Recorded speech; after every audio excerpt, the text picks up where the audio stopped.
Thank you so much for coming for Inspire Frisco tonight. Our infamous, wonderful local elected officials here tonight, and just want to point out and thank them for coming. We have Dr. Waldrop. We have our Frisco ISD superintendent. Thank you so much for coming, Dr. Waldrop. We have Gopal Panengi, and he's going to be here in just a minute and going to introduce some people. So thank you so much, trustee of our Frisco ISD. And we have my boss, Mayor Jeff Cheney. He's here, and this is his first IF Talk.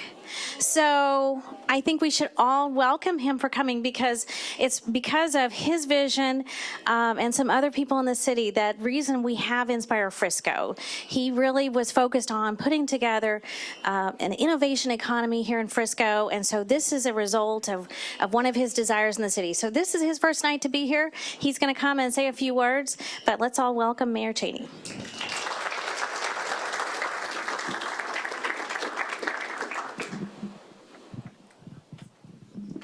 That was Lori's not so subtle way of calling me out for not coming to one previously, but I wanted them to get all the kinks ironed out before I came. But so excited to be here, and of course to hear this great panel discussion with our rising entrepreneurs. We have a lot of rising entrepreneurs here in Frisco, and that's exactly what we're trying to create here. When we talk about creating an innovation economy, it's about creating innovation along all lines and all ages. You know, of course, the school district is doing that through their programming. Really, where all this started is we had a meeting here in Frisco where we called out every organization in the city that is trying to serve the entrepreneur. And we put a call out, and then we had this big meeting, and there was 20, 25, maybe even 30 different organizations, from the Frisco Chamber to the library to Collin College to UNT to the school district. The list goes on and on and on. All with the same vision and mission, that we know who we are as a city. We're a city full of entrepreneurs, creative thinkers, big visionaries, and all we needed to do is bring all these people together to give them the skill set to launch. And that's what IF is about, and Inspire Frisco is about, is asking the question, what if? What if we give people the tools? What if we give people the vision? What if we give them the support they need? What can happen? And we know what's going to happen is some pretty incredible things here in Frisco. So thank you for your support of Inspire Frisco and what the University of North Texas is our partner trying to create here. We look forward to seeing what happens, and most importantly, we'd love to see the back to school edition of the IF Talk. Who's ready for school tomorrow? Me. I know we are. So congratulations on your success thus far, and we look forward to hearing from you. Thank you and welcome. And just as the mayor said, it's so important here in the city, our relationship with the school district and with all of our education partners. And tonight, that was one of the reasons for this back to school edition. We wanted to really showcase all of the efforts that we have already today to prepare our children to become entrepreneurs. So you don't have to graduate from college and all of a sudden decide that you want to start a business. You can start now. So hopefully this will inspire you to do that and to bring your child into an environment like that. But first I have Gopal, and he is going to introduce our wonderful panelists.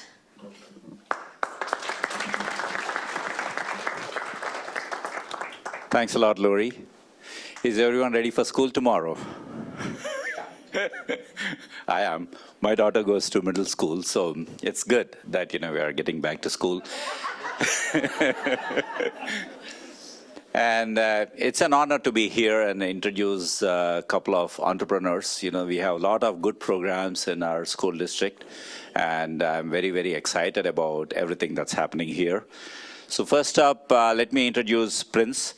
The introductions about Prince and Gausia are in this brochure. If you have it, it's on each chair. If you don't have it, you can look around. However, I would like to do a very brief introduction. Prince Nalamutula is a 9-year-old child prodigy and a young inventor. He won national acclaim for his inventions and is featured on Fox News, NBC Network, and in several local magazines and media.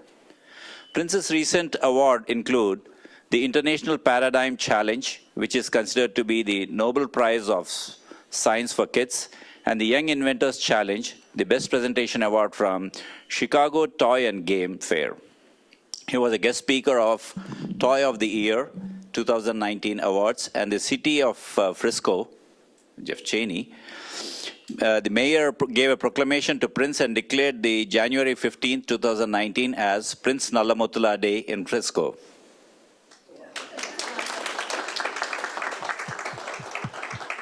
Prince has a science YouTube channel where he has a lot of videos on quantum physics and many other science and environmental projects. Prince recently gave his first TEDx Youth talk, and he is one of the finalists of the Code Launch 7 under youth category and will give his pitch on 31st, and he has given his pitch on 31st July. Very good. And another important thing is on the day he was proclaimed, it was proclaimed as Prince Nalamutula Day, the UNT President, Neil Smart Trask, he offered full scholarship when Prince is ready for a 4-year undergraduate course. Congratulations on that too. So let's join me in welcoming Prince. Thank you. That's great. Now let me introduce Goshia. Goshia Sivaraja is the founder and CEO of Sino Technology LLC and has a passion for helping people in need. She has helped invent the Mavi, a device which helps blind individuals. She is also a co-founder of a nonprofit organization called TIBDA, which aims to donate money to children in need. She was also elected as Vice President of Texas BPA, where she is in charge of thousands of members and is an alumni of YEA. In this new school year, Goshia will be going to her senior year at Heritage High School. Please join me in welcoming Goshia.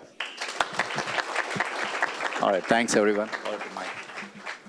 Thank you very much. Well, welcome everyone to another Inspire Frisco Talks. We're excited to have you here. Again, my name is Mike Rondelli. I'm the Associate Vice President of Innovation and Commercialization at the University of North Texas.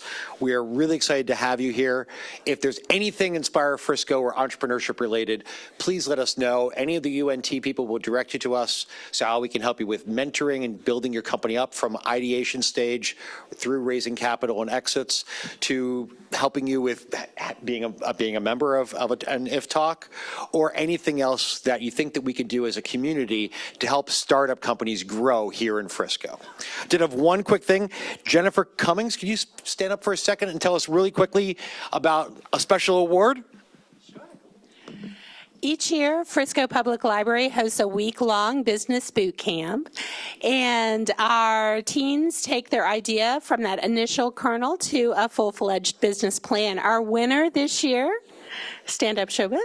Shobit Agarwal developed analytics diagnostics. Thank you so much. So I feel really, really old now and really dumb in comparison because I'm sitting next to two people who make me feel, well, really dumb. So first thing we want to do is want to talk about what it's like being entrepreneurs under the age of 18. And what it's like raising entrepreneurs under the age of 18, the resources you've had, the challenges, and how you want to grow your business and your lives around this.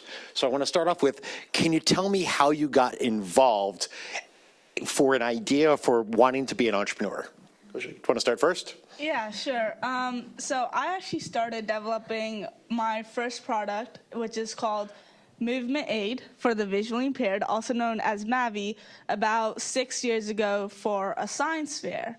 So what happened initially was I was at a park during the summer, and I saw a blind person walking along when he got hit in the head with a tree branch. And so, this really shocked me that he got injured. But what astounded me even more was that he continued walking as though getting hit in the head was a normal occurrence. So I did research. I found out that getting injured was a normal thing for blind and visually impaired people. And so I want to make a difference. So for that year, during the science fair, I started creating the prototypes of the Mavi. And throughout the science fair, I won several awards, and I realized that I could really help people with our Mavi product. And so that year, after the science fair, I joined the Young Entrepreneurs Academy, which is run by Mr. Peter Burns, who is right over there. And so it was through the YAY program that my idea and the prototype actually evolved into the business, which is now Sino Technology. So correct me if I'm wrong, you said you've been working on this for 6 years. Yes. So you're younger than 18. So it's been more than a third of your life. Yes. Just want to put that in perspective for every entrepreneur out there, that she spent a third of her life on product development. So don't expect anything to be an overnight success. So can you tell me what got you through into making it from an idea to a third of your life passion and building a company around it? So, you're right. It is a third of my life. But the reason that I keep continuing is after I created the initial prototype, I started going to the blind communities and I let them test my product. I volunteered there, and seeing their faces as they tested the product, seeing their joy, and it kind of just motivates me to do what I can to help them, because I've already promised them that I'll do something, and I don't want to let them down. That's amazing. Yes, more of the applause. We're going to come back to that in a second. Prince, how about you start with, how did you explore this, since it's about at least an eighth of your life? Before we get started, many people in the crowd asked me to do this, so here we go. Are you going to dance for us?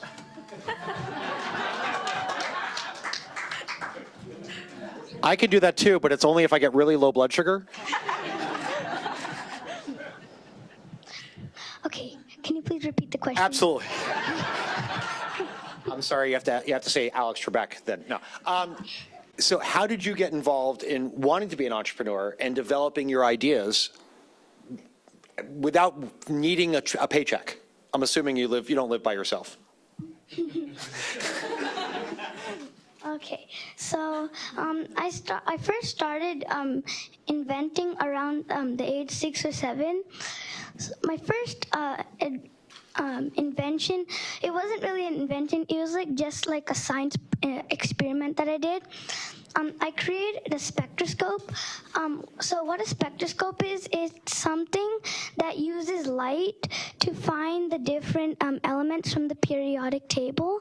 So I created a homemade spectroscope using a cardboard tube and some CDs and stuff.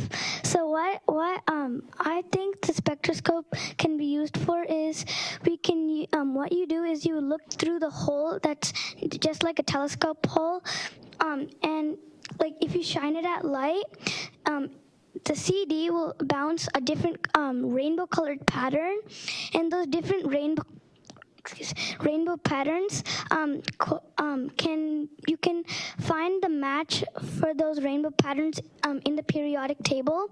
So that I think if we can use the spectroscope and shine them on different planets, we can see what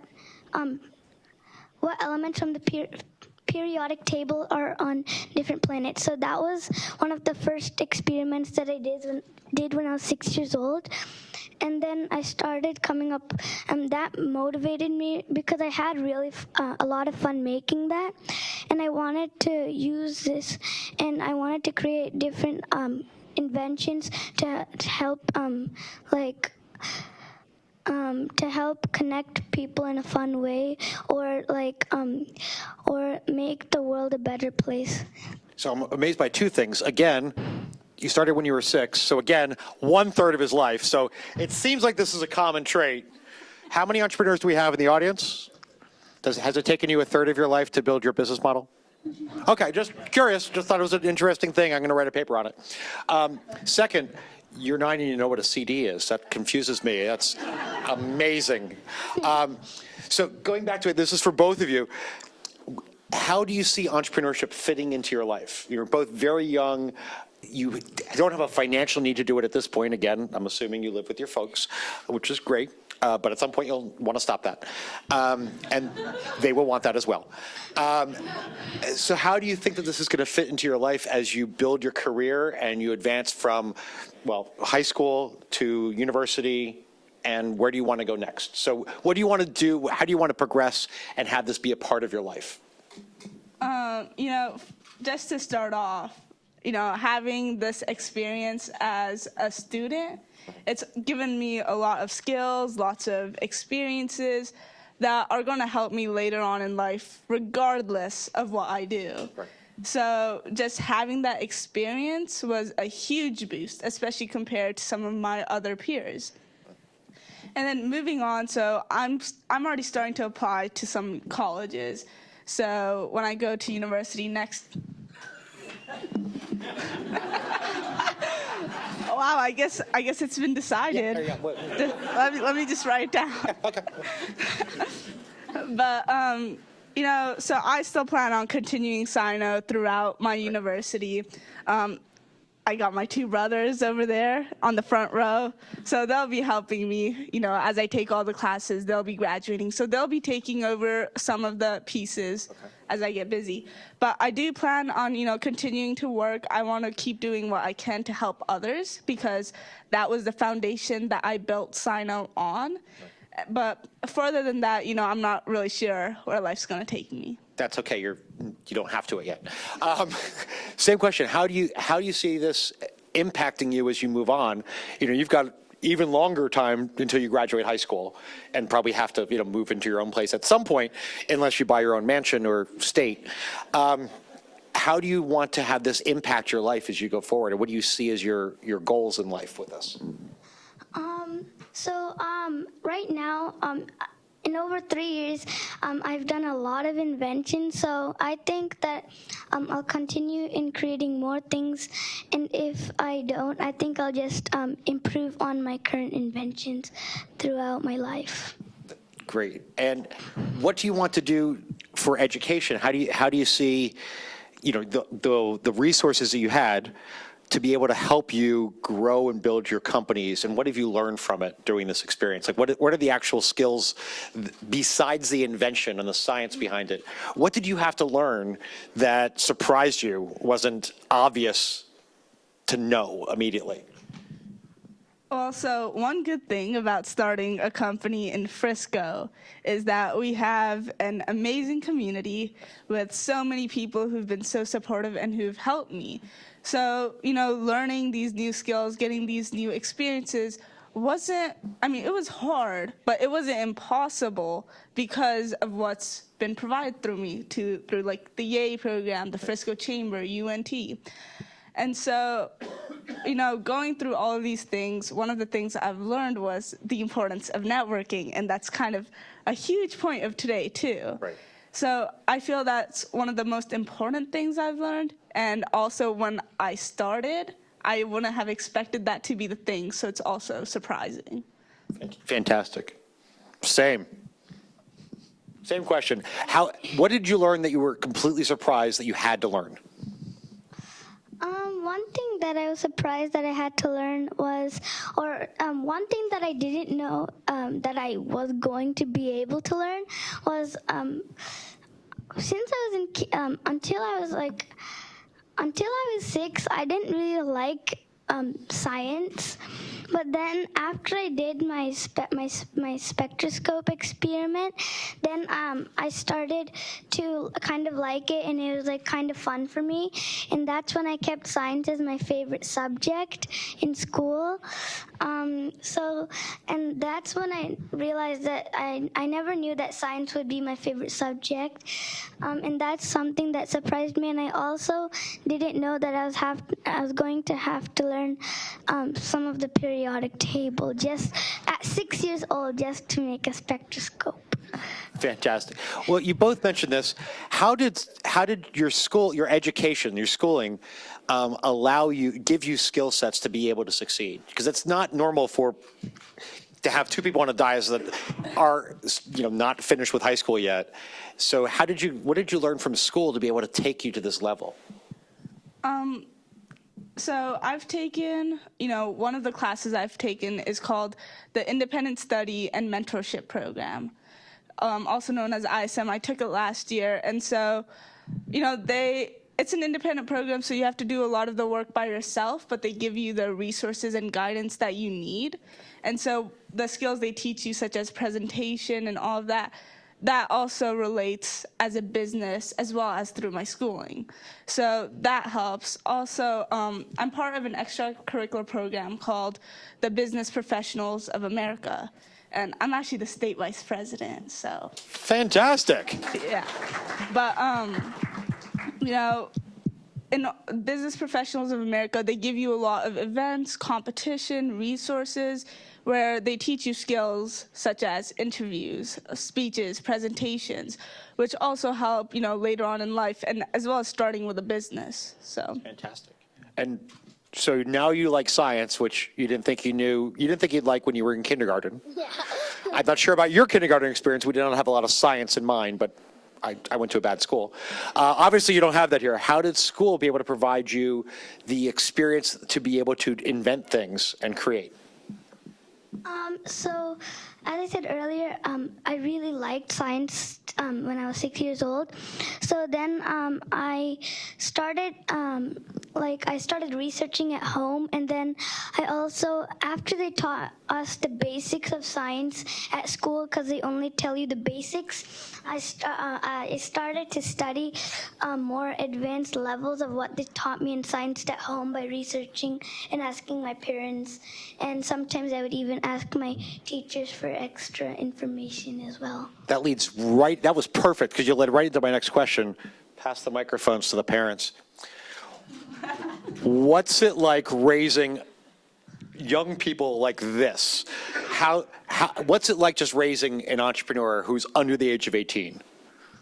It feels great and stressful at the same time because, first of all, I don't know what entrepreneurship is, and I'm new to this space. We both are into IT, and we never knew that we had to research about patents and copyrights and, how to come up with this idea, how to market it and all that stuff. So, had we been in any other city or any other state, I don't think we would have been here right now. But since it's Frisco and we've got so much help for different people, a lot of people helped us throughout this process of learning and, what entrepreneurship is all about. So that helped us. And then his interest and his hard work also mattered a lot because we had to encourage his interests and talents and then take it forward from there. Fantastic. Again, same question. How do you deal with that? The same as he said, we are not entrepreneurs. But once we moved to the city, Frisco, and we see a prayer and saying they have J program. So we put both my boys. And Tony is up there. I see the city has the ecosystem to support entrepreneurs. And we are not doing nothing. The city is supporting them to develop their skills. And the mayor's here for 9 years and 18 years to present and watching, and that's amazing. And Peter, Tony Flicker, so all those systems are here. That's what making our kids to develop the skills, lifelong skills. That's great. How do you deal with raising the entrepreneur who's also a child? Because that's got to be a different set of skills. How did you recognize that this isn't just I'm interested in tap dancing and now guitar and now patents, and then next week, slalom skiing and high jumping? How did you manage that and be able to figure out the time to allow him to be able to do it and build it into part of your lifestyle for your whole family? For me, he's just like any other kid, a 9-year-old for me. So he does spend a lot of time in his playtime, going out with his friends, watching TV time, screen time, video games, and all that stuff.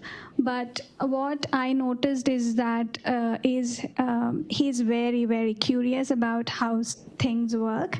And he comes to me and asks me a lot of questions. And all I thought to myself was I need to have enough patience to kind of learn first and then teach him what it actually is. And that is the only thing I, swore, and then I wanted to do that.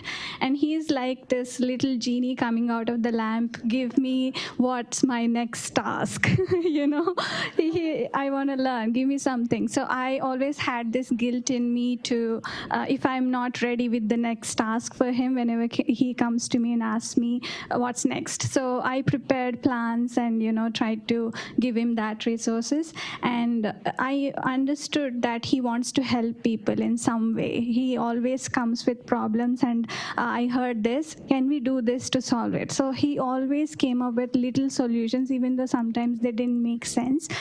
I understood that he had this intent to help other people, so I didn't want that to go away from him. So I tried to do my best to give him the resources and make myself some time in the evening to spend with him and give him what he wants to the level we could. Fantastic. Again, same question. How do you manage raising and balancing everything with the child? That's a little bit different, but I am working from home. That's God give the good things for me. And always I am Ubering her. You all know. Do you have to pay a transaction cost to yourself? No, okay. And she's very well planned. Right. And also Frisco is give all the opportunity for her. That's the things that she can able to manage everything. I just Ubering and I help her. Oh, that's great. So what's one thing, and this is for children and parents, what's one thing you wish you would have known when you started this process that it's taken you to now to really learn and make part of your life? What would have helped out that would have saved you frustration, time, effort, etc.? So I don't think it would have saved me frustration, time, etc., because that's what I wish I would have known. So, Fantastic. Building this company, building the product has been so very difficult. A lot of times we've run into glitches with the prototype. It would work one moment, and then when we need it to, it won't work. I remember that. Yeah. So, and throughout the process, there's been so many stuff I haven't known, and that I've had to discover as I've gone. And, I didn't, when I started this, I had no idea that would have taken this long. I thought I'd be done in a year or something. So, What gave you the thought that would happen? Seriously, that's a serious question. Why did you think being a billionaire would take a year? I think it's wishful thinking. Okay. Just a question. I always. Okay. But, starting out, I wish I would have understood that, going through this, I'd face more failures than success, and that to be where I am, I'd have to go through a lot of frustration and just persevere through it. Fantastic. I record that. Make sure we send that out to. Again, same for you. What's the thing that you wish you would have learned 3 years ago that it took you to now to really get? I had to learn complex coding, to build most of my projects, prototypes. I had to learn lots of complex coding. At first, I started off with simple coding like Scratch programming. Then I advanced to Python, and then I learned a little bit of Java, and I want to learn machine learning now. Okay. Fantastic. Yeah. Okay. Well. My name is Mike, and I can barely spell that. I would like to bring up two people who are very special guests in the audience to talk really quickly about the resources, because we've talked about the resources here in Frisco. So Allison and Peter, can you come up real quickly and talk about what you offer for more entrepreneurs here in the region? Come on.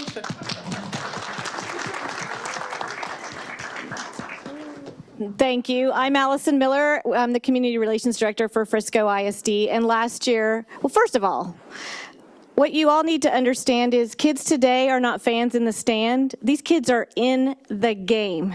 And it's very hard for our youth to understand that failing is okay and that that's the part of this process. Would you say? Yes.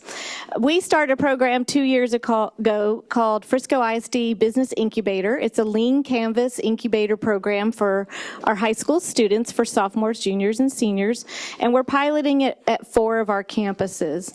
And they spoke a lot about community and the resources that have been provided to them. And one takeaway that I hope everyone leaves with today is that if we don't supply that support now, what are we to expect later? And Mayor Cheney kept mentioning, what if we? Well, as he was saying that, I kept thinking, what if we don't?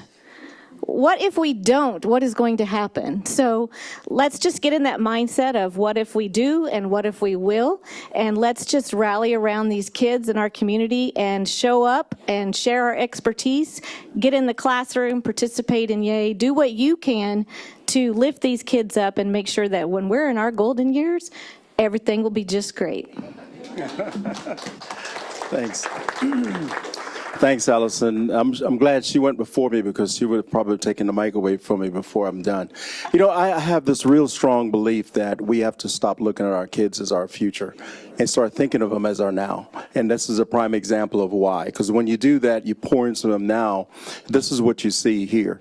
You know, the traditional way we went to school and way we learned, that's no longer valid for every student. I am fortunate to work with the Young Entrepreneur Academy. It's a 30-week program where we take students through a process of generating their ideas of what they want to do, help them to put a business plan around it. We have mentors throughout the community that help us with the students as they write their business plans. We take them through the process of pitching their ideas to investors, and then we help them to go through the process of launching their business.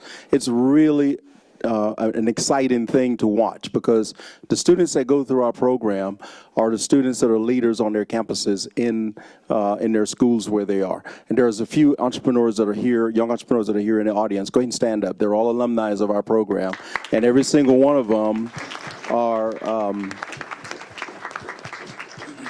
every single one of them that just stood up are CEOs of their own company, and they're also alumni of the Young Entrepreneur Academies. Thank you. Thanks. Thank you. I appreciate it.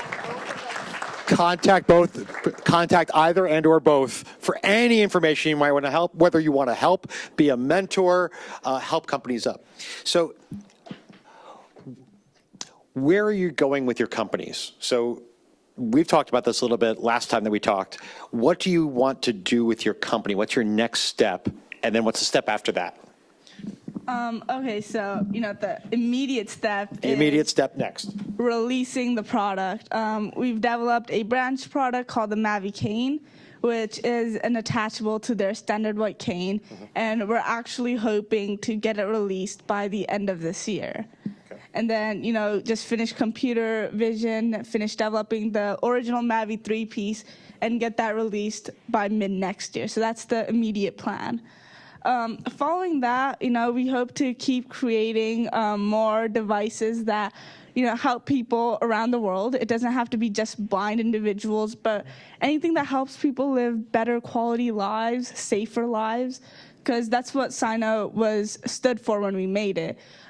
Originally, it stood for Safety Integrated Innovations, so SIINNO. So, you know, that's the entire purpose of it, just helping people. That's fantastic. Do you want to run that for the rest of your life, or do you want to sell that or let it operate and then do something else? Or what is your goal moving forward after you launch your product and you're a successful company, which we know you will be? Do you want to keep on running it, or do you want to exit and do something else? You know, eventually it will come to a point where I will exit it, but I don't know how far along that will be. Okay, great. Same thing for you. Where do you want to go? Right now, we're currently looking for some investors so that I can earn money to put my products into market. And then for putting them into market, I'm first thinking that doing a soft launch just here, maybe in Frisco, maybe in Frisco or maybe the whole Texas. And then based on how well it does, maybe doing putting into the market for the whole, my inventions in the market for the whole world. Fantastic. Well, I feel very blessed to be around you and be able to help watch you grow and succeed. When I was your age, actually when I was a few years older than you, I thought it was impressive by being around Bill Gates and Michael Dell at a Young Entrepreneurs conference, and that was considered young entrepreneurs because they were 30. So time has moved along a little bit. But I think that we've got a panel here that I'm very proud of, that I'm sure will be the next level of young entrepreneurs who will become the multi-billionaires that will change the world around us. And I want to thank you all for coming. We also have a special activity out front. Trevor from Voodoo Robotics. Trevor, raise your hand. If you notice the big giant robot sitting in the front of our lobby, he's a demo for you. So if you want to see how that robot works, I want to give everyone a big round of applause. If you could help join. Thanks again, and we look forward to seeing you at the next IF Talk. That will be September 11th. Thanks again.